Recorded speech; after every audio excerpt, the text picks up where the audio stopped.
الحمد للہ وکفا والسلام علی عباده الذین اصطفى اما بعد اعوذ باللہ من الشیطان الرجیم بسم اللہ الرحمن الرحیم یا ایہا الذین آمنوا اذکروا اللہ ذکرا کثیرا وقال اللہ تعالی فی مقام آخر والذاکرین اللہ کثیرا والذاکرات اعد اللہ لهم مغفرة واجرا عظیما سبحان ربک رب العزة عما یصفون وسلام علی المرسلین والحمد للہ رب العالمین اللہم صلی علی سیدنا محمد وعلی آل سیدنا محمد وبارک وسلم اللہم صلی علی سیدنا محمد وعلی آل سیدنا محمد وبارک وسلم اللہم صلی علی سیدنا محمد وعلی آل سیدنا محمد وبارک وسلم۔ اللہ تعالیٰ ایمان والوں سے ارشاد فرماتے ہیں یا ایھا الذین آمنوا اذکروا اللہ ذکرا کثیرا کہ تم اللہ کا ذکر کثرت کے ساتھ کرو۔ کہ جو ذکر ہے اللہ رب العزت کا تمام عبادات کے اندر موجود ہے۔ اسلامی تعلیمات میں اذان دیکھ لیں اللہ کا ذکر، نماز دیکھ لیں اللہ کا ذکر، قرآن دیکھ لیں اللہ کا ذکر، حتیٰ کہ نماز جنازہ میں اللہ کا ذکر۔ حاجی احرام باندھتا ہے اللہ کا ذکر کرتے ہوئے اللہ کے گھر کی طرف جاتا ہے، طواف کر رہا ہے اللہ کا ذکر، صفا مروہ کی سعی کر رہا ہے اللہ کا ذکر۔ ہر عبادت کے اندر اللہ ہی کا ذکر ہے۔ اب عبادات تو محدود ہیں، جیسے چند عبادات کا میں نے تذکرہ کر دیا، میں نماز تو دن میں 5 دفعہ پڑھنی ہے اور 5 سے 7 منٹ کی نماز ہوتی ہے، جبکہ اللہ تعالیٰ ذکر کثیر کا حکم دے رہے ہیں۔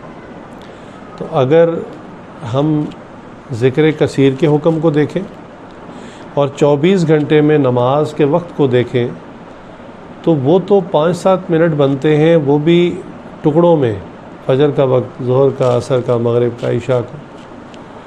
تو کیا 24 گھنٹے میں اگر بالفرض ساری نمازوں کا وقت 1 گھنٹہ بھی بنتا ہو، 5-7 منٹ آپ لگاتے جائیں، 1 گھنٹہ بھی بن جائے، تو کیا 24 گھنٹے میں سے 1 گھنٹہ اللہ کو یاد کرنا ذکر کثیر کہلائے گا؟ یقیناً نہیں کہلائے گا، چونکہ کثرت کہتے ہیں مور دین 50% کو۔ جب آپ کہتے ہیں نا یہ چیز زیادہ ہے، تو زیادہ کا مطلب کیا ہوتا ہے؟ آپ کہتے ہیں یہ چیزیں برابر ہیں، یعنی دونوں 50% ہے، ٹھیک ہے؟ اور آپ کہتے ہیں یہ چیز زیادہ ہے، آپ پھل تلوا رہے ہیں تو وہ جو ویٹ ہے اور وہ فروٹ ہے اگر وہ برابر ہو جائیں تو آپ کیا کہتے ہیں؟ یہ برابر ہے، ایک جیسے ہیں، 50-50 ہیں۔ اور جب پھل جھک جائیں تو آپ کہتے ہیں یہ زیادہ ہو گئے ہیں، مور دین 50% ہے۔ اب ذکر کثیر کا مطلب تو یہ ہے کہ کم از کم مور دین ہاف ہم اللہ کو یاد کریں اپنا جو ٹائم ہے 24 گھنٹے میں۔ نمازوں کے اوقات لگا لیں تو میں نے کہا کہ آپ تسلی سے سنتیں اور نوافل اور فرائض پڑھیں تو پھر بھی میرا خیال ہے بمشکل 1 گھنٹہ بنے گا 5 نمازوں کا۔ تو 24 گھنٹے میں 1 گھنٹہ اللہ کی یاد اور 23 گھنٹے اپنے کام، یا 23 گھنٹے سمجھیں غفلت، تو یہ ذکر کثیر میں تو پھر نہیں آتا۔ کثیر کب بنے گا؟ 24 گھنٹے کا ہاف کریں گے 12 گھنٹے ہو جائے گا، اور 12 گھنٹے سے کچھ زیادہ کریں گے تو پھر کثیر ہوگا، زائد ہونا شروع ہوگا۔ اب اتنی دیر بیٹھ کر کون ذکر کر سکتا ہے کہ ہم تسبیح لے کر یا مراقبے میں بیٹھ کر 12-13 گھنٹے کا مراقبہ کریں؟ یہ آج کس میں ہمت ہے؟ ہمت کے علاوہ مصروفیات بھی ہوتی ہیں، مختلف کام ہوتے ہیں، کوئی تاجر ہے، کوئی اسٹوڈنٹ ہے، کوئی شوہر ہے، اس کے گھر کی ذمہ داریاں ہیں، ہر بندہ مختلف کاموں میں لگا ہوا ہے، تو 12-13 گھنٹے کا ذکر کون کرے گا؟ اور کرے گا تو کیسے کرے گا؟ تو دیکھیے، یہی آج بات آپ کے گوش گزار کرنی ہے کہ ذکر کرنے کے اعتبار سے 3 قسمیں ہیں۔ ایک ہے ہمارے جسم کا ذکر، باڈی پارٹس کا ذکر، ہمارے باڈی پارٹس کیسے اللہ کو یاد کرتے ہیں، ایک تو یہ ہے۔ پھر باڈی پارٹس میں سے ایک ہے زبان، ٹھیک ہے، یہ جسم کے حصوں میں سے ہی آ جاتی ہے۔ اور تیسرا جو ہے وہ ہے ہمارا دماغ۔ دماغ کے ذکر کو بنیادی طور پہ فکر کہتے ہیں۔ آپ نے اکثر یہ لفظ سنا بھی ہوگا، ذکر و فکر۔ فکر جو ہے یہ ذکر سے اگلی فارم ہے۔ جو بندہ ذکر کرنے میں بہت آگے چلا جاتا ہے پھر وہ فکر کے لیول پہ چلا جاتا ہے۔ وہ کیا ہے انشاءاللہ میں تفصیل عرض کرتا ہوں۔ تو یوں سمجھیں کہ بنیادی طور پر 2 قسمیں ہیں، ذکر اور فکر۔ اب اس ذکر کی اگر 2 قسمیں مزید بنائیں تو ایک باقی جسم کا ذکر ہے اور ایک جو ہے وہ زبان کا ذکر ہے یا قلب کا ذکر ہے۔ اب جسم کا ذکر کیا ہے؟ ہمارے اسلاف نے فرمایا کہ جسم اللہ کا اتنا فرما بردار ہو جائے کہ جسم سے کوئی بھی حکم اللہ کی مرضی کے خلاف نہ ہو، بلکہ جس کام کا اللہ نے حکم دیا ہے وہ کام میں جسم لگ جائے، یہ جسم کا ذکر ہے۔ مثلا نماز کا وقت، ابھی ہم نے نماز پڑھی ہے مغرب کی، اور ہمارے جسم نے اللہ کی اطاعت کی، ٹانگیں چلیں، ہم مسجد تک پہنچے، ہاتھوں نے تکبیر تحریمہ کے لیے اوپر کی طرف رخ کیا، ہاتھ باندھ لیے، زبان بھی ذکر میں مشغول ہو گئی، پھر رکوع کیا، کمر، پٹھے، جسم پورا، سجدہ کیا، پورا جسم حرکت میں آیا۔ یہ جسم کا ذکر ہے کہ جسم جو ہے وہ اللہ کی ایسی اطاعت میں آ جائے کہ جسم سے اور جسم کے کسی حصے سے اللہ کی نافرمانی نہ ہو بلکہ اللہ کی اطاعت ہو۔ یہ جسم کا ذکر ہے۔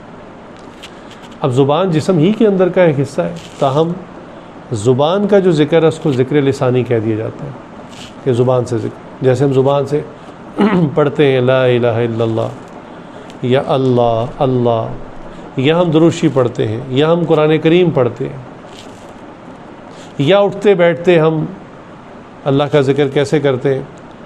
اب سیڑھیاں چڑھ کے آپ اوپر آئے ہیں تو آپ کیا پڑھیں گے؟ اللہ اکبر اللہ اکبر، یعنی بظاہر انسان بلند ہو رہا ہے لیکن اس کو سبق یہ دیا جا رہا ہے نہیں آپ بلند نہیں ہیں، اللہ اکبر، اللہ بڑھے۔ اور نیچے انسان اترتے ہوئے سبحان اللہ سبحان اللہ۔ کوئی حیرت زدہ کوئی بات دیکھ لے، کوئی حرکت، کوئی معاملہ، کوئی واقعہ، تو بھی بندہ سبحان اللہ کہتا ہے۔ کوئی خوشی کی خبر ہو، کوئی نعمت راحت ملے، بندہ کہتا ہے الحمدللہ۔ اپنے گناہ یاد آ جائے، بندہ کہتا ہے استغفر اللہ۔ کسی کی وفات کی خبر ہو یا ویسے کوئی افسوس کی خبر، قابل رنج خبر ہو تو بندہ انا للہ و انا الیہ راجعون پڑھتا ہے۔ تو یہ سب زبان کے ذکر ہے، اور اٹھتے بیٹھتے یہ ذکر زبان پہ رہنا چاہیے۔ ان سب کو جب آپ کیلکولیٹ کریں گے نا تو یہ ذکر کثیر میں آ جائے گا۔ میں یہ چیز عرض کرنا چاہ رہا ہوں کہ اگر صرف نمازوں کو ذکر سمجھیں گے یا قرات تلاوت کو ذکر سمجھیں گے وہ کتنا کر لیں گے؟ تو یہ جو اٹھتے بیٹھتے چلتے پھرتے ذکر ہے، اس کو آپ جب کاؤنٹ کریں گے یہ ذکر کثیر میں بنے گا، جس کا اللہ تعالیٰ قرآن کریم کی آیت میں ذکر فرما رہے ہیں، حکم فرما رہے ہیں، امر کا صیغہ یا ایھا الذین آمنوا اذکر امر کثیر، اذکر اللہ ذکر کثیرا۔ تو ذکر کثیر کرنے والا بندہ تب بنے گا۔ میں نے ایسے لوگوں سے بھی ملاقات کی جو نوکری کے لیے، معاش کے لیے امریکہ، یورپ، کینیڈا وغیرہ میں گئے۔ آپ یقین کریں کہ وہ عام، یعنی یہ ان لوگوں کی بات ہے جو کم از کم 20-25 سال اس سے زیادہ عرصہ رہے، تو وہ عام بات چیت کرتے وقت بھی جیسے انسان کلام کے درمیان میں نا کچھ خاص جملے بولتا ہے، تو ان کا انداز یہ بن گیا ہوا تھا کہ عام جملے بولتے وقت بھی ان کے منہ سے گالی نکلتی تھی اور برے الفاظ نکلتے تھے، جیسے وہ لوگ بولتے ہیں ان کے معاشرے کی ایک نارمل چیز ہے۔ اب یہ لوگ ان کے ساتھ 20-25 سال رہے تو ان کی زبان میں یہ چیز آ گئی، اور میں ایسے لوگوں سے بھی ملا جو معاش کے لیے ہی سعودی عرب چلے گئے یا کویت چلے گئے، یعنی عربوں کے ساتھ رہے، وہ دنیا دار لوگ، یعنی بظاہر کلین شیو ہیں اور کوئی ایسا دینداری کا کوئی خاص ان میں چیز نہ، لیکن ایک تو 5 وقت کے نمازی، دوسرا وہ بات بات پہ ان کے منہ سے بے اختیار سبحان اللہ ماشاء اللہ الحمدللہ نکل رہا ہے۔ دیکھیں صحبت کا کتنا اثر ہوتا ہے۔ اور میں ان کی بات یعنی کرتے ہوئے ان کو پہچان لیا، اور میں نے بات سے خود ہی پوچھ لیا، میں نے کہا آپ کہیں باہر عرب ملک میں رہے؟ جی میں کویت میں 25 سال نوکری کر کے آئے ہوں۔ تو یہ اثر ہوتا ہے، اور یہ ذکر جو ہے یہ انسان کا ذکر لسانی ایک تو بیٹھ کے اہتمام سے ہوتا ہے، اور ایک چلتے پھرتے ہر لمحے ہر آن ہر گھڑی اللہ کو یاد کرنا۔ تاہم اس میں ذکر کا اہتمام تب ہوگا جب ہم اپنے لیے کوئی گھڑی کا وقت متعین کر کے بیٹھیں گے۔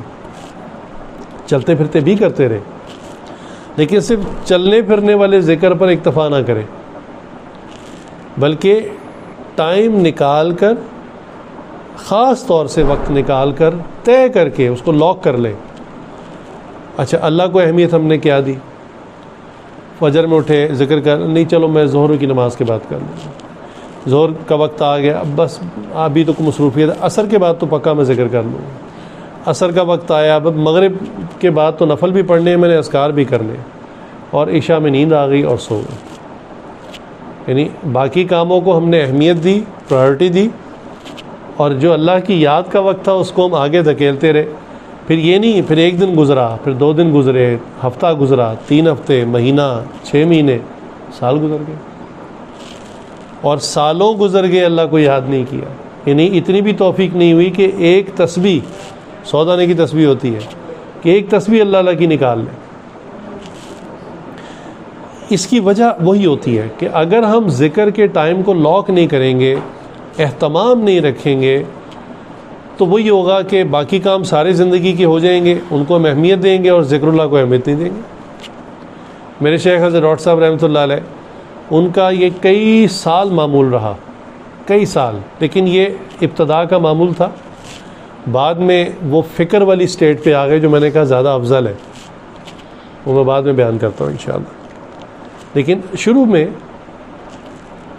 جو ساتھی بعد میں بیعت ہوئے، بعد میں انہوں نے یہ چیز نہیں دیکھی، انہوں نے بس یہ دیکھا کہ ہر وقت حضرت ہر وقت ہی دعوت لوگوں سے اللہ کے لیے بات کر رہے ہیں، کوئی وقت اہتمام سے انہوں نے نہیں دیکھا کہ حضرت نے لاک کیا۔ لیکن حضرت کا شروع میں جوانی کا جو حصہ تھا، حضرت نے اپنا ایک ٹائم اتنا پابند کیا ہوا تھا اور اس کو اناؤنس کیا ہوا تھا۔ اناؤنسمنٹ کا بس یہ فائدہ ہوتا ہے کہ لوگ آپ کو تنگ نہیں کرتے۔ حضرت کہتے تھے میرے تمام رشتہ داروں کو پتہ تھا کہ اس وقت میں اگر ہم اس کے گھر گئے نا، یہ گھر پہ موجود بھی ہوگا ملے گا نہیں، اس نے کمرے میں کنڈی لگائی ہوگی اور اللہ اللہ کی آوازیں باہر آ رہی ہوں گی۔ اتنا پکا ٹائم رکھا ہوا تھا۔ میں سمجھانے کے لیے کہہ رہا ہوں، ضروری نہیں آپ یہی ٹائم رکھیں، سمجھانے کے لیے کہ بھئی 8 بجے سے رات 9 بجے تک میرا ذکر کا ٹائم، یہ سمجھانے کے لیے آپ جو وقت مناسب سمجھے رکھ لیں۔ تو حضرت کہنے لگے کہ میں نے اپنا ٹائم اتنا پکا رکھا ہوا تھا کہ میں اپنے کمرے کو مارتا تھا کنڈی، اب باہر طوفان آ جائے، قیامت آ جائے، جو مرضی آ جائے، میرے گھر والوں نے بھی نوک نہیں کرنا۔ کیوں؟ وہ نوک کر بھی دیتے تھے، میں کھولتا نہیں تھا، کہ اب یہ وقت میں نے کس کو دے دیا ہے؟ اللہ کو دے دیا۔ یہ ہوتی ہے اہمیت۔ جب ہم اللہ کو اہمیت دیتے ہیں پھر اللہ بھی ہمیں اہمیت دیتے ہیں، پھر ہمارے مسئلے نا، وہ کہتے ہیں نا چٹکی بجاتے میں مسئلے حل ہو جاتے ہیں۔ ہم چونکہ اللہ کو اہمیت نہیں دیتے، اللہ کے ذکر کے معاملے میں اچھا پھر کر لیں گے، اس وقت کر لیں گے، شام میں کر لیں گے، صبح کر لیں گے، رات میں کر لیں گے، اور وہ ہوتا پھر بھی نہیں ہے۔ تو یہ جو لوگ کہتے ہیں نا جی وقت ملے گا تو ذکر کر لیں گے، ایسا بندہ کبھی ذکر نہیں کر سکتا۔ آپ نے کسی دکاندار سے سنا ہے؟ اس کو پوچھے بھئی کل دکان کھولو گے؟ وہ کہے جی وقت ملے گا تو دکان کھول لوں گا، وقت ملے گا تو کارخانہ کھول لوں گا، وقت ملے گا تو جاب پہ چلا جاؤں گا۔ کوئی ایسا بندہ ملا آپ کو آج تک؟ کہتے جناب میرا ٹائم فکسڈ ہے، میں اتنے بجے ٹھیک ٹھاک دکان کھولتا ہوں، اتنے بجے میری اٹینڈنس لگتی ہے آفس میں حاضری دیتا ہوں، اور اتنے بجے میرا کارخانے کا وہ سائرن بجتا ہے، لیبر ساری پہنچ جاتی ہے، گیٹ کھل جاتا ہے۔ یہ ہوتا ہے اہتمام۔ اس طرح ہم اللہ کے ذکر کا اہتمام کا وقت دیں۔ ضروری بھی نہیں آپ گھنٹہ رکھیں، ہر ایک کا اپنا معمول ہے، آپ کے چاہے 15 منٹ ہو اس کو لاک کر لیں، گھڑی کے حساب سے لاک کر لیں۔ بھئی میں نے مثال کے طور پہ پھر وہی مثال دے رہا ہوں، 3 بجے سے 3:20 تک میں نے ذکر کرنا ہے، نہ فون اٹھاؤں گا، فون سائلنٹ پہ کر دیں یا فلائٹ موڈ پہ کر دیں، نہ دروازہ کھولوں گا۔ اب باہر چاہے طوفان آ جائے، چاہے کوئی قیامت آ جائے، میں نے نہیں کھولنا دروازہ۔ اب یہ وقت میں نے کس کو دے دیا؟ اللہ کو دے دیا۔ جب یقین جانے اس طرح آپ اپنا وقت لاک کر کے اللہ کے لیے متعین کریں گے نا، ذکر کرنے کا مزہ بھی آئے گا۔ ذکر کی لذت اس لیے نہیں میں آتی، اس کو حضرت فرمایا کرتے تھے یہ ملاقات کا وقت ہے، یہ اللہ سے ملاقات کا وقت ہے۔ اللہ اکبر۔ آپ کسی نماز کے ساتھ اس کو باؤنڈ کر لیں۔ میں نے کہا نا 24 گھنٹے میں جو آپ کی سہولت ہے، اور میں اس میں پچھلی مرتبہ بھی عرض کر چکا ہوں کہ کام وہ کریں جو پاسبل ہو، جو ڈویبل ہو، جو آپ کر سکیں۔ ایسا وقت میں تہجد میں جناب رات 2 بجے اٹھ کے پڑھوں گا، نہ تہجد پڑھی جائے گی نہ ذکر ہوگا، اور ناگے ہی چلتے رہیں گے۔ پھر آپ وہ ٹائم رکھیں، وہ وقت رکھیں، اور اتنا رکھیں جتنا آپ کر سکتے ہیں۔ تو اس طرح سے اہتمام کر کے ذکر لسانی آپ کریں یا ذکر قلبی کریں، پھر اس کے اثرات دیکھیں آپ۔ بندہ اللہ تعالیٰ کا وقت متعین کرے اور اللہ کی رحمت اس وقت نہ برسے، یہ کیسے ہو سکتا ہے؟ اللہ کی رحمت بھی اس وقت برسنی شروع ہو جاتی ہے، خاص رحمت کہ میرے بندے نے مجھے وقت دے دیا۔ جیسے حدیث میں آتا ہے، نماز کے وقت میں انسان جب تکبیر تحریمہ کر کے ہاتھ باندھتا ہے، زمین سے لے کے آسمان تک تمام دروازے راستے کھول دیے جاتے ہیں، انسان گویا اللہ کے بالکل عرش کے سامنے موجود ہوتا ہے۔ تو یہ وقت متعین ہوتا ہے۔ اسی طرح ذکر کے اہتمام میں یا ذکر کثیر میں بھی یہ بات آتی ہے کہ آپ اس کو ٹائم ایک لاک کریں، تاکہ چلتے پھرتے کہ تسبیحات کا تو میں نے پہلے بتا دیا، کبھی ہو جائیں گی، کبھی نہیں ہوں گی، کبھی کم ہوں گی، کبھی زیادہ ہو جائیں گی۔ جو اپنا ذکر ہے جو شیخ نے دیا ہوا ہے، اس کو ایک ٹائم متعین کر کے لاک کر لیں، پھر اس کے اثرات دیکھیں۔ پھر حضرت جی ڈاکٹر صاحب رحمۃ اللہ سے میں نے خود سنا، براہ راست سنا، فرمانے کے جو ہمارے بزرگ تھے رائے ونڈ میں، حاجی عبدالوہاب صاحب رحمۃ اللہ، وہ وفات پا گئے۔ تو حضرت فرماتے ہیں کہ جب میں جوانی میں جایا کرتا تھا رائے ونڈ، تو وہ تالاب کے پاس، تالاب تو شاید ابھی بھی موجود ہو، واللہ علم اب ہے کہ نہیں، پہلے وضو کے تالاب ہوتے تھے۔ تو حضرت جی ڈاکٹر صاحب فرماتے ہیں اس وقت لوگ رائے ونڈ میں بھی کم ہوتے تھے، یعنی ابتدا کا معاملہ تھا، یہ حضرت کی جوانی کے واقعات۔ تو فرمانے کہ میں جاتا تھا تو حاجی عبدالوہاب صاحب عصر کے بعد وہ تالاب کے پاس بیٹھ کے اونچی اونچی لا الہ الا اللہ کی ضربیں لگایا کرتے تھے، میں نے آنکھوں سے دیکھا ہوا ہے۔ اللہ اکبر۔ تو جتنے بھی بڑے ہیں، بزرگ ہیں، اکابرین ہیں، وہ اپنا ایک وقت اللہ کی ملاقات کے لیے طے کرتے ہیں، اور حقیقت میں تو اسی طے کرنے کی وجہ سے اللہ ان کو بڑا بنا دیتے ہیں، ان کو مراتب مل جاتے ہیں۔ تو جو حضرات بعد میں ان کے لیے میں خلاصہ دوبارہ پیش کر دوں۔ آج ہم نے یہ بات کی کہ اللہ تعالیٰ ارشاد فرماتے ہیں، یا ایھا الذین آمنوا اذکروا اللہ ذکرا کثیرا، کہ اے ایمان والو تم اللہ کا ذکر کثرت کے ساتھ کرو۔ تو میں نے عرض کیا کہ کثرت کیسے ہو سکتی ہے؟ دو چیزیں جب بالکل وزن میں برابر ہوتی ہیں تو ہم اس کو برابر کہتے ہیں، زیادہ کم تو نہیں کہتے۔ تو دن میں ہے 24 گھنٹے، 24 گھنٹے کے 2 حصے کیے تو 12 گھنٹے کے برابر حصے بنتے ہیں۔ اگر ہم 12 گھنٹے ذکر کریں گے تو یہ کثیر نہیں بنے گا، کیونکہ یہ تو برابر کا حصہ ہو گیا۔ اگر ہم 12 گھنٹے سے زیادہ ذکر کریں گے تو یہ ذکر کثیر بنے گا۔ تو میں نے خود ہی عرض کیا کہ اتنی ہمت کس میں ہے کہ 13 گھنٹے 14 گھنٹے یعنی 12 گھنٹے سے بھی زائد گھنٹے کون ذکر کر سکتا ہے؟ اس کے لیے عرض کیا کہ ذکر کی 3 اقسام ہیں۔ ایک جسم کا ذکر ہے، اور جسم کا ذکر یہ ہے کہ انسان کے کان کوئی غلط بات نہ سنے، بلکہ رغبت اس چیز کی طرف ہو جو اللہ کی طرف ملاتی ہے، اذان کو سنے، تلاوت کو سنے، کوئی اچھی نعت جس میں شرکی اشعار نہ ہو، کوئی ایسے اس کے اشعار کا مطلب غلط نہ نکلتا ہو، چونکہ بعض لوگ نعتوں کے اندر بھی اشعار میں رسول کریم صلی اللہ علیہ وسلم کے مرتبے کو اللہ کے ساتھ ملا دیتے ہیں، تو یہ شرک ہو جاتا ہے۔ تو ایسی نعتیں نہ ہوں تو آپ وہ نعت سن سکتے ہیں، خیر کی بات سن سکتے ہیں۔ لیکن اگر انہی کانوں سے انسان گانے سنے، غیبتیں سنے، چغلیاں سنے، تو اور آج کل تو پھر وہی بات کہ ساری قوم کا ایک فیورٹ مضمون ہے سیاست، کوئی تعلق ہے یا نہیں ہے، ہر بندہ ہی اس میں جو ہے کلام کرنا ضروری سمجھتا ہے۔ اس نے ٹھیک کر دیا، اس نے غلط کر دیا، بھئی کس نے کیا کیا، آپ سے کس نے پوچھا ہے، آپ کا کیا تعلق ہے؟ نہ آپ چیف آف آرمی سٹاف ہیں، نہ آپ کسی عدالت کے جج ہیں، نہ آپ کسی عدالت کے وکیل ہیں۔ بھئی آپ کا رول کیا ہے؟ بلا وجہ آپ کلام کر رہے ہیں، سوائے غیبت چغلیوں کے، بہتان کے، اور کچھ بھی نہیں کر رہے، بیٹھے بٹھائے اپنی نیکیاں دوسرے لوگوں میں بانٹ رہے ہیں، بیٹھے بٹھائے۔ تو کان سے انسان غلط بات نہ سنے۔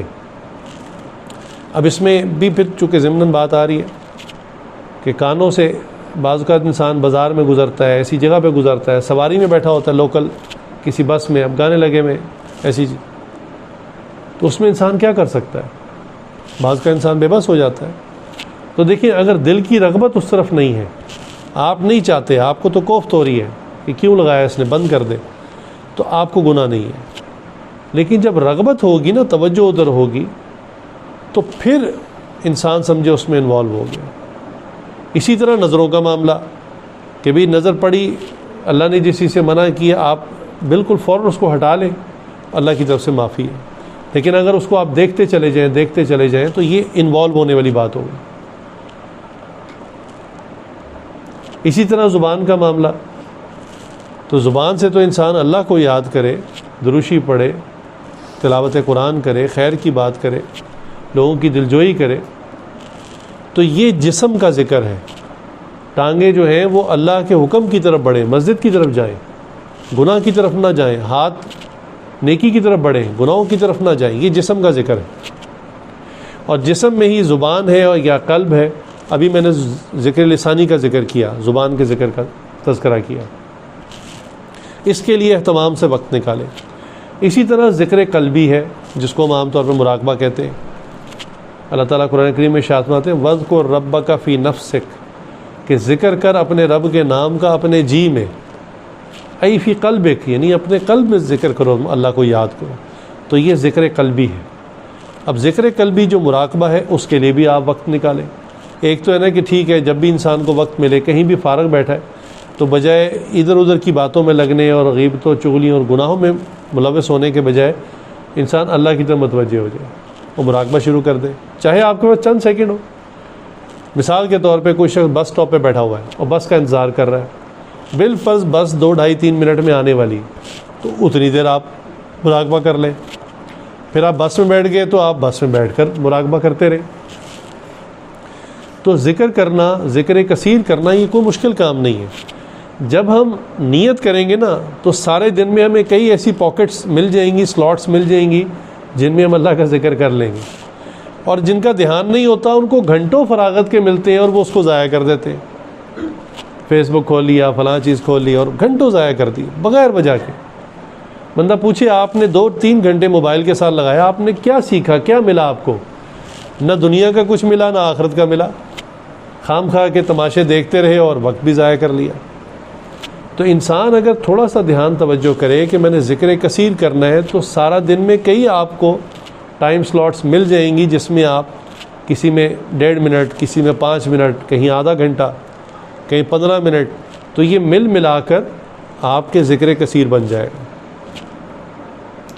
تو پورے جسم کو انسان اللہ کی فرما برداری میں لگائے، زبان کو اللہ کے ذکر میں لگائے، قلب کو اللہ کی ذکر اور اللہ کی یاد سے بھرے، تو یہ ذکر قلبی ہے۔ ذکر قلبی کے بارے میں ہمارے شیخ نے عجیب بات فرمائی، فرماتے ہیں کہ دیکھو، جسم کے جتنے بھی اعضاء ہیں، ہر ایک کی اپنی لذت ہے۔ مثال کے طور پہ انسان آئس کریم کھاتا ہے، اس کا اپنا ایک فلیور ہے، ٹیسٹ ہے، مزہ آتا ہے۔ بریانی کھاتا ہے، اس کا اپنا ایک فلیور ہے۔ قورمہ کھاتا ہے، اس کا اپنا ہے۔ بھنا ہوا گوشت کھاتا ہے، روسٹ کھاتا ہے، اس کا اپنا ایک فلیور ہے۔ زبان اس کو سمجھتی ہے۔ اسی طرح اللہ نے ناک دی انسان کو، اچھی خوشبو ہو تو انسان کی جب ناک کے ذریعے وہ خوشبو اندر جاتی ہے اس کو اچھا فیل ہوتا ہے۔ اسی طرح کسی کی اچھی آواز ہو، اچھی قرات ہو رہی ہو تو انسان کانوں سے سنتا ہے، اس کی ایک لذت ہے۔ آرام دہ بستر ہو اور کمرہ ٹھنڈا ہو تو جسم اس کی لذت کو محسوس کرتا ہے۔ تو فرمایا کہ جسم کے ہر عضو کا، ہر پارٹ کی اپنی ایک لذت ہے، جسم کے ہر حصے کی ایک لذت ہے، اور وہ لذت انسان فیل کرتا ہے۔ ٹھیک ہو گیا؟ فرمایا کہ انسان کا جو دل ہے نا، یہ بھی انسان کے جسم کا ایک پارٹ ہے، اور دل جو ہے اس کی لذت تمام باقی حصوں سے زیادہ ہے۔ اس کی مثال حضرت نے دی کہ بھی ایک ہے عوام کی عیاشیاں، اب عوام کتنی عیاشی کر لے گی، اور ایک ہے بادشاہ کی عیاشی کرنا۔ اب بادشاہ کی جو عیش و عشرت ہوتی ہے، جو سامان اس کے پاس ہوتا ہے، عوام کے پاس تو نہیں ہوتا۔ فرمایا کہ بادشاہ کا عیش و عشرت کی زندگی گزارنا اور ہے، عوام کا عیش و عشرت کی زندگی گزارنا اور ہے۔ تو حضرت نے مثال دے کے کہا کہ ہمارے جتنے بھی باڈی پارٹس ہیں ان کی مثال عوام کی سی ہے، اور جو قلب ہے یہ ان کا بادشاہ ہے۔ تو فرمایا جتنی بھی قسم کی لذت ہمیں جسم کے اعضاء سے ملتی ہے، ان میں سب سے زیادہ بڑی لذت قلب کی لذت ہے۔ لیکن فرمایا ہم نے اس لذت کو آج تک چکھا ہی نہیں، ہم نے اس لذت کو آج تک چکھا ہی نہیں، اس کو فیل ہی نہیں کیا۔ جس کو قلب کی لذت لگ جاتی ہے پھر وہ باقی باڈی پارٹس کی لذت کو انجوائے نہیں کر سکتا، اس کی توجہ نہیں کرتا۔ اور قلب کی لذت کب ملتی ہے؟ جب انسان ذکر اللہ کرتا ہے۔ الا بذکر اللہ تطمئن القلوب، خوب سمجھ لو، خوب جان لو کہ دلوں کا اطمینان، قلب کی لذت اللہ کی یاد میں، اس سکون اور کہیں مل نہیں سکتا۔ کسی نے سوال پوچھا نا ایک بزرگ سے کہ حضرت اسکرین کے آگے 3-4 گھنٹے بیٹھے رہتے ہیں، نیند نہیں آتی، اور اللہ کا ذکر شروع کرتے ہیں، تسبیح ہاتھ سے چھوٹ رہی ہوتی ہے اور جھونکے آ رہے ہوتے ہیں۔ تو حضرت نے جواب دیا کبھی دیکھو نیند جو ہے انسان کو کب آتی ہے؟ جب وہ پرسکون ہوتا ہے، اور پھولوں کی سیج پہ نیند آتی ہے، کانٹوں پہ لیٹا ہو انسان کو نیند نہیں آتی۔ تو فرمایا کہ اللہ کا ذکر ہے ہی ایسی چیز، اس میں لذت ایسی ہوتی ہے کہ انسان کو سکون ملتا ہے، اور سکون کی وجہ سے نیند آ جاتی ہے۔ اور دوسرے شیطانی کاموں میں انسان گھنٹوں بھی جاگتا رہے تو ایسے ہی جیسے کانٹوں پہ لیٹا ہوا ہے، اس کو نیند نہیں آئے گی، سکون نہیں ملے گا۔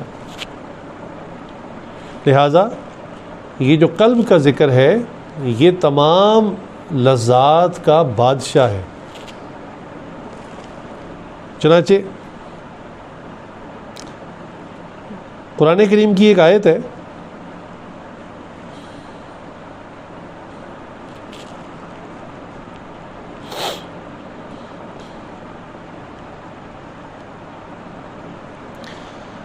ان الملوک اذا دخلوا قریۃ افسدوها وجعلوا عزۃ اہلها اذلہ۔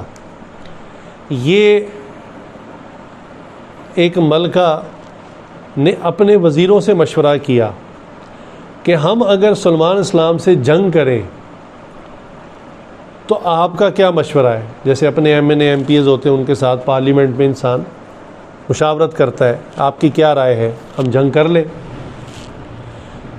تو وزیروں نے کہا کہ ہاں بھئی ہمیں تو بڑی ہماری طاقتور سلطنت حکومت ہے تو ہم اٹیک کر دیتے ہیں، کوئی مسئلہ نہیں، قدم بڑھائیں، ہم آپ کے ساتھ ہیں۔ ایسا نعرہ لگانے سب سے پہلے بھاگے ہوتے پیچھے سے، اگلے کو پمپ کر کے آگے بھیج دیتے ہیں، خود پیچھے سے غائب ہو جاتے۔ تو کہا کہ بالکل آپ یہ کام کریں۔ تو ملکہ نے آگے سے یہ کلمات کہے جو قرآن کریم میں، اس کا ترجمہ یہ ہے، وہ کہتی ہے ان الملوک، کہ جب بادشاہ لوگ اذا داخلوا قریۃ، جب یہ کسی شہر میں، کسی قریہ میں، علاقے میں داخل ہوتے ہیں، افسدوہا، تو وہ فساد مچا دیتے ہیں۔ کیا مچا دیتے ہیں؟ ہلچل مچا دیتے ہیں۔ بادشاہ لوگ جب کسی ملک میں جاتے ہیں، کسی شہر میں جاتے ہیں تو وہاں ہلچل مچا دیتے ہیں، اور کیا کرتے ہیں؟ وَجَعَلُوا عِزَّةَ أَهْلَهَا أَذِلَّةً، اور وہاں جو لوگ باعزت بن کر پہلے سے بیٹھے ہوتے ہیں ان کو ذلیل و خوار کر کے وہاں سے نکال دیتے ہیں۔ اب بات تو یہی تھی جو موقع کی مناسبت سے تھی جو اس ملکہ نے کہی کہ بھی آپ تو مشورہ دے رہے ہیں جنگ کرنے کا، تو سلیمان علیہ السلام کی فوج جب یہاں داخل ہوگی ہمارے ملک میں تو پھر وہ یہ کام کرے گی کہ بادشاہ لوگوں کی عادت ہے جب وہ آتے ہیں پھر وہ تباہی مچتی ہے، ہلچل ہوتی ہے، مار پیٹ، قتل و غارت. تو جو لوگ اپنی سیٹوں پہ باعزت بن کر بیٹھے ہوتے ہیں ان کو وہاں سے ذلیل ہو کر جانا پڑتا ہے. حضرت اقدس تھانوی رحمۃ اللہ نے اسی آیت میں استعارہ نکالا. استعارہ کہتے ہیں اللہ کی طرف سے جو اشارات ہوتے ہیں. جو صاحب قلب ہوتے ہیں نا وہ بٹوین دا لائنز چیزیں پڑھ لیتے ہیں. انہوں نے کہا کہ یہ ترجمہ تو اس کا یہی بنتا ہے، لیکن انہوں نے کہا کہ اللہ نے اس میں ایک اشارہ دیا بڑا زبردست، اور اشارہ یہ دیا ہے، فرمایا ان الملوک، کہ جب بادشاہ لوگ اذا داخلوا قریۃ، کہ جب وہ کسی علاقے میں، شہر میں، ملک میں داخل ہوتے ہیں تو فرمایا یہاں بادشاہ سے مراد لفظ اللہ ہے، اللہ کا ذکر ہے، اللہ کا نام ہے. اور جب وہ کسی قریہ میں یعنی کسی دل میں داخل ہوتے ہیں تو کیا کرتے ہیں؟ افسدوہا، تو وہاں پر وہ ہلچل مچا دیتے ہیں، اور وہاں پر شیطان اور اس کے وسوسے جو باعزت بن کر بیٹھے ہوتے ہیں ان کو ذلیل و خوار کر کے وہاں سے نکال بار کرتے ہیں. سبحان اللہ. یعنی اللہ کا نام، اللہ کا ذکر جس دل میں داخل ہو جاتا ہے تو وہاں سے شیطان ذلیل و خوار ہو کر نکل جاتا ہے. یہ استعارہ انہوں نے کہا اللہ تعالیٰ نے اس میں بھیجا ہے. واقعی بات ایسی ہے کہ جو دل ذکر سے خالی ہو ویران گھر کی مانند ہے، اور جس دل میں اللہ اللہ ہو تو وہ آباد ہے اللہ کے انوارات سے، نورانیت سے، روشنیوں سے. تو اس لیے ہم ذکر لسانی بھی کریں، ذکر قلبی بھی کریں، دل کا ذکر بھی کریں.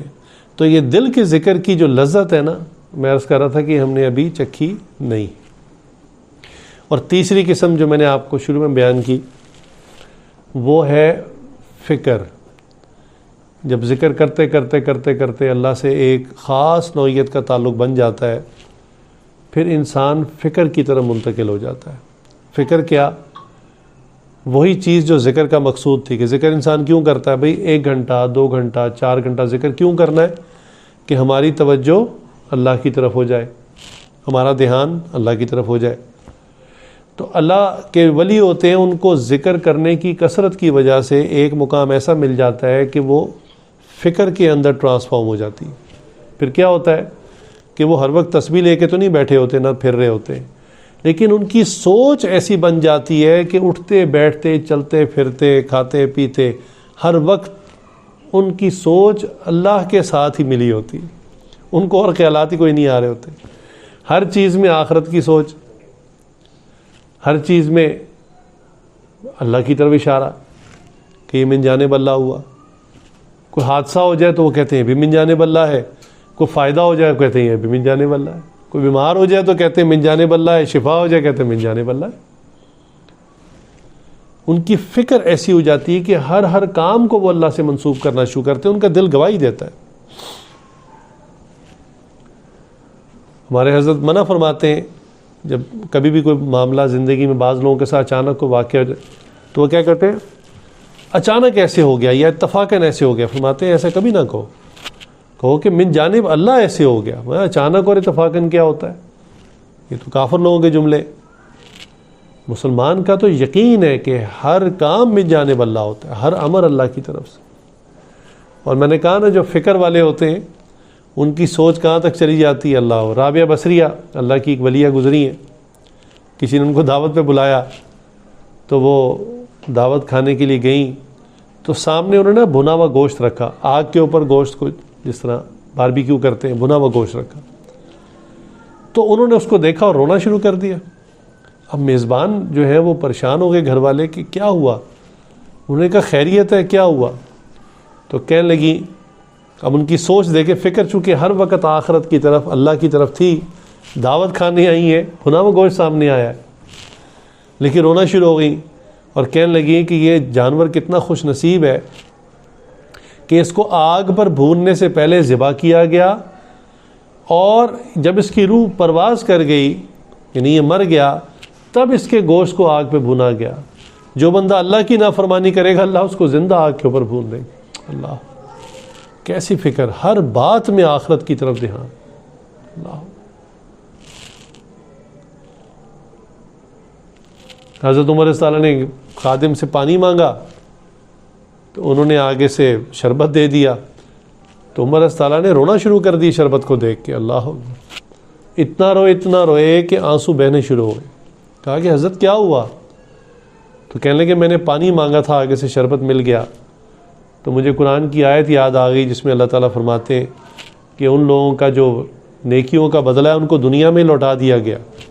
فرماتے ہیں مجھے اس بات کا خوف ہوا کہ ایسا نہ ہو کہ میرے پاس جو چند نیکی اللہ دنیا میں مجھے بھگتا دے اور آخرت میں میرے لیے کچھ نہ ہو. اللہ والوں کی تو فکر ایسی ہو جاتی ہے کہ ہر معاملے کو آخرت سے منسوب کرتے ہیں. اللہ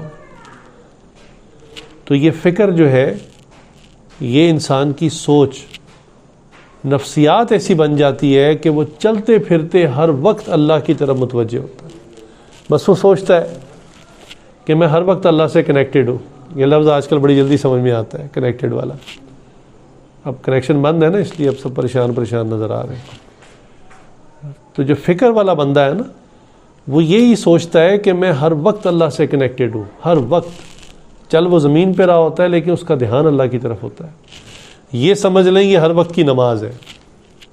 یہ آسانی سے تو حاصل نہیں ہوتی, لیکن جو بندہ پہلے سٹیپ کو فالو کرتا ہے جو میں نے شروع میں بتایا کہ ذکر کا اہتمام کریں, اپنے ٹائم کو لاک کریں, اللہ تعالیٰ کو اہمیت دیں, یہ اس کا پہلا سٹیپ ہے. یہاں سے شروع ہوگا. اپنے جسم کو اللہ کی فرما برداری میں ڈالیں, یہ اس کے سٹیپس ہیں. اور پھر ذکر لسانی ذکر قلبی کرتے کرتے کرتے ایک وقت آتا ہے کہ انسان کا پھر یہ فکر والا کام شروع ہو جاتا ہے, اور پھر بے اختیار ہر چیز اللہ کی طرف انسان منسوب کرتا ہے. ہر چیز, ہر چھوٹی چیز, ہر بڑی چیز اللہ کی طرف منسوب کرتا ہے. تو اللہ تعالیٰ سے دعا ہے اللہ تعالیٰ ہمیں بھی ذکر بھی کرنے والا بنائے اور فکر کرنے والا بھی بنائے. اللہ کی طرف ہر وقت ہماری فکر اور سوچ رہے. چنانچہ ہمارے سلسلے میں بھی یہ باقاعدہ ایک ذکر ہے جس کو دیا جاتا ہے جو فکر کا ذکر ہے. چنانچہ جو 5 اعمال بیعت کے بعد دیے جاتے ہیں اس میں چوتھا یہی ہے, اس کو کہتے ہیں وقوف قلبی. وقوف قلبی کا کیا مطلب کہ جو بھی بگنر ہوتا ہے, مبتدی ہوتا ہے, اس کو ایک آسان سی بات سمجھا دی جاتی ہے کہ بھئی آپ بس اپنا جو بھی دنیا کا کام کر رہے ہیں آپ کرتے رہیں, ہاتھ پاؤں آپ کے کام میں لگے ہو, آنکھیں آپ کی کام میں لگی ہوں, اور دماغ اور سوچ جو ہے وہ اس پہ لگا ہو کہ آسمانوں میں میرا رب ہے مجھے دیکھ رہا ہے. جیسے میں مثال دیتا ہوں, ایک دکان پر ایک ملازم کھڑا ہوا ہے, اب مالک نہیں ہے دکان پہ, تو ملازم کا بیہیویئر, باڈی لینگویج, کام کرنے کا انداز اور ہوگا. جب مالک بیٹھا ہوگا اور وہ اس کو دیکھ رہا ہوگا اس وقت اس کی باڈی لینگویج اور کام کرنے کا انداز مختلف ہوگا. کیوں؟ اس کو پتا ہے کہ باس دیکھ رہا ہے مجھے. تو بس عام مسلمان یہی سوچتا ہے کہ مجھے کوئی نہیں دیکھ رہا ہے, اسی لیے دروازے بند, کھڑکیاں بند اور گناہ شروع. لیکن جب یہ سوچ بن جائے کہ مجھے اللہ ہر وقت, ہر آن, ہر گھڑی دیکھ رہے ہیں, یہ چیز پیدا ہو جائے اور انسان کی ایک فطرت کا حصہ بن جائے, تو یقین جانے گناہ کا موقع بھی مل جائے انسان گناہ نہیں کرتا کہ میں کیسے گناہ کروں, اللہ دیکھ رہا ہے. وہ ایک بچے کا واقعہ حضرت اکثر سناتے کہ ایک والد تھا, اس طرح بچے کو مدرسے میں اس نے ڈال دیا. ہفتے بعد یا مہینے بعد جب بھی چھٹیاں ہوئی بچے کو لینے کے لیے گیا, تو واپسی میں کوئی پھلوں کا باغ تھا. باپ کو تو پرانی عادت تھی, اس نے کہا کہ میں نا اس درخت پہ چڑھتا ہوں اور تم ذرا نیچے دھیان رکھنا, جیسے ہی تمہیں لگے کہ کوئی دیکھ رہا تو مجھے بتا دینا. تو باپ جو ہے وہ باغ تھا کسی کا, اب یہ تو چوری ہے. اب وہ جب چڑھا اوپر درخت پہ کوئی چیز, پھل جو بھی تھا توڑنے کے لیے, تو بچے نے شور کر دیا, ابو وہ دیکھ رہا ہے, ابو وہ دیکھ رہا ہے. باپ نے چھلانگ ماری نیچے, بچے کا ہاتھ پکڑا, دوڑ لگا دی. کافی دور جا کے جب سانس بحال ہوا پوچھا ہاں کون تھا؟ مالی تھا. انہوں نے کہا نہیں. انہوں نے کہا باغ کا مالک آ گیا تو؟ انہوں نے کہا نہیں. پھر کون دیکھ رہا تھا؟ انہوں نے کہا اللہ رب العزت دیکھ رہے تھے. بچے نے مدرسے میں سبق سیکھا ہوا تھا نا. تو ایسا ہمیں بھی یقین آ جائے کہ ہر آن ہر گھڑی اللہ دے، اور یہ ہمیں یقین اپنے آپ کو دلانا اللہ تو حقیقت میں دیکھ رہے ہیں یہ تو نہیں ہے کہ ہمارے کہنے سے اللہ نے دیکھنا شروع کرنا، اللہ تو پہلے سے دیکھ رہے ہیں ہم نے اپنے آپ کو یہ سمجھانا ہے، استحضار کرنا ہے، اپنے آپ کو ریئلائز کروانا ہے۔ آپ بڑے بڑے سٹورز پہ جاتے ہوں گے نا، وہاں لکھا ہوتا ہے کیمرے کی آنکھ آپ کو دیکھ رہی ہے، تو نارمل آدمی کو اس کا تو کوئی فرق نہیں پڑتا، لیکن جو چوری کی نیت سے آیا تھا نا وہ ذرا الرٹ ہو جاتا ہے کہ ہو اچھا یہاں کیمرے لگے ہوئے ہیں اور میں تو اپنا مقصد یہاں پورا نہیں کر سکتا، تو وہ سیدھا ہو جاتا ہے، وہاں ایسی حرکت نہیں کرتا۔ تو اسی طرح انسان کو جب یہ استحضار یقین کی حد تک حاصل ہو جائے کہ اللہ مجھے دیکھ رہے ہیں، تو یقین جانے کہ نفس اور شیطان ڈنک مارے بھی کہ گناہ کر لو تو وہ بار بار کہتا نہیں مجھے تو اللہ دیکھ رہے ہیں، میں اللہ تعالیٰ کے دیکھنے پہ کیسے کر سکتا ہوں گناہ۔ یہ کیفیت بہت سٹرونگ ہو جاتی ہے، یہی فکر کے اندر ٹرانسفارم ہوتی ہے۔ تو اس طریقے سے جب ہم ذکر کریں گے کہ ہمارا جسم بھی اللہ کی یاد میں لگا ہو، اٹھتے بیٹھتے زبان بھی سبحان اللہ، ماشاء اللہ، الحمدللہ، اللہ اکبر یہ کلمات پڑھ رہی ہو، اہتمام سے ہم بیٹھ کر ذکر کر رہے ہوں، ذکر لسانی ہو یا قلبی ہو، اور فکر کے اندر سوچ میں بھی ہر وقت آخرت کو، اللہ کو، فرشتوں کو، نبی کریم صلی اللہ علیہ وسلم کی طرف توجہ کو رکھیں۔ اللہ اکبر، رسول کریم صلی اللہ علیہ وسلم کی طرف جو عاشق ہوتے ہیں، اللہ کیسے ان کا دھیان ہوتا ہے۔ اللہ حضرت ڈاکٹر صاحب رحمۃ اللہ علیہ جو ہے، ساری زندگی انہوں نے کبھی کالے رنگ کا جوتا نہیں پہنا، نہ کبھی سبز رنگ کا ساکس پہنا، یعنی بعض ساکس ایسے ہوتے ہیں نا ڈیزائن میں کلر ہوتے ہیں مختلف، سبز رنگ کا بھی ہوتا ہے، تو حضرت نہیں پہنتے تھے۔ تو ایک مرتبہ یہ آج کو شوق ہوا چلو حضرت کو ہدیہ دیتا ہوں، حضرت کا جوتا ذرا خراب ہوا تھا، تو میں گیا حضرت کے سائز کا نا وہ شوز لے آیا، بڑا کمفرٹیبل شوز تھا، لیکن وہ تھا کالے رنگ کا، مجھے نہیں پتا تھا کہ حضرت کالا نہیں پہنتے، میں نے کہا اتفاقاً نہیں پہنتے ہوں گے، حضرت براؤن پہنتے تھے اکثر۔ تو حضرت کو پیش کیا، حضرت نے بڑا میری دل لگی کے لیے یا دل جوئی کے لیے کہا بہت اچھا ہے، بڑا آرام دہ، پیر میں نہیں ڈالا، ہاتھ میں پکڑا اور اس کو دیکھتے رہے، گھماتے رہے، کہا بہت ہی اچھا ہے، بہت ہی زبردست ہے، اور مہنگا بھی کافی لگ رہا ہے، آپ لے کر آئے، اللہ آپ کو جزائے خیر دے۔ تو فرمایا لیکن میں اس کو پہن نہیں سکتا۔ اب میں پریشان کہ میں نے کہا حضرت آپ کو اچھا بھی لگ رہا ہے اور آپ نہیں پہن، میں اس لیے کہ یہ نا بلیک کلر کا ہے، تو میں پھر اکثر بلیک ہی مرد ویسے پہنتے ہیں، تو میں نے کہا حضرت بلیک کلر میں کوئی مسئلہ ہے؟ تو حضرت نے نا بس ہلکی سی بات کہا وہ بیت اللہ کا غلاف، اللہ۔ تو مجھے اس وقت یعنی اندازہ ہوا کہ اللہ والے اتنا ادب کرتے ہیں، اتنا دھیان ہوتا ہے ہر وقت کہ بیت اللہ کا غلاف چونکہ کالا ہے تو میں کالا جوتا نہیں پہنوں گا، اور کبھی ایسا ساکس نہیں پہنتے جس میں سبز رنگ ہو کہ گنبد خضرا جو ہے وہ سبز رنگ کا ہے۔ اللہ، تو یہ فکر جب پیدا ہو جاتی ہے نا تو ہر وقت، ہر آن ہر گھڑی انسان کا۔ ایک دفعہ سے عمرہ کر کے آئے، مجھے اچھی طرح یاد ہے، اور جمعے کا دن تھا، تو حضرت نا مسجد ذرا عادت بھی تھی جلدی چلے جاتے، جوانی میں صحت اچھی تھی، جلدی چلے گئے مسجد۔ تو وہ ظاہری بات ہے خادم جو ہے وہ آپ کو پتہ ہے وہ مسجد کے کارپیٹس ہوتے ہیں، ویکیوم کلینر سے وہ صفائی کر رہا تھا۔ اب آپ سوچیں گے ویکیوم کلینر سے صفائی ہو رہی ہے، کوئی دین کی بات ہے؟ عاشقوں کا حال دیکھیں۔ تو حضرت وہاں بیٹھے رہے مسجد میں، اور جمعہ ہو گیا، سارا کچھ ہو گیا۔ جب واپسی میں ہم جانے لگے تو کہنے لگے کہ میں حیران ہوتا ہوں کہ بعض چیزیں کیسے اللہ کی طرف متوجہ کر دیتی ہیں اور اس کی پوری کیفیت بن جاتی ہے۔ تو کہنے لگے میں مسجد آ گیا تو وہ خادم ویکیوم کلینر سے صفائی کر رہا تھا، تو میں مسجد نبی پہنچ گیا۔ تو میں نے کہا حضرت ویکیوم کلینر کی صفائی سے آپ مسجد نبی کیسے پہنچ گئے؟ اچھا جو لوگ وہاں جاتے ہیں ان کو پتہ ہوگا وہاں بہت صفائی ہوتی ہے وہاں، اور وہ ویکیوم سے نا مستقل صاف کرتے رہتے ہیں۔ تو کہنے لگے میں بیٹھا ہوا تھا ذکر میں، تو وہ ویکیوم کی جب آواز سنی نا میں نے، تو مجھے بالکل لگا میں مسجد نبی میں بیٹھا ہوں۔ اللہ، یہ اللہ والے، ان کی فکر یہاں تک پہنچ جاتی ہے، ہر چیز، بڑی باریک باریک چیزوں میں، بڑی لطیف چیزوں میں ان کا دھیان من جانب اللہ ہو جاتا ہے، ہر چیز رجوع اللہ کے لیے کافی ہو جاتی ہے۔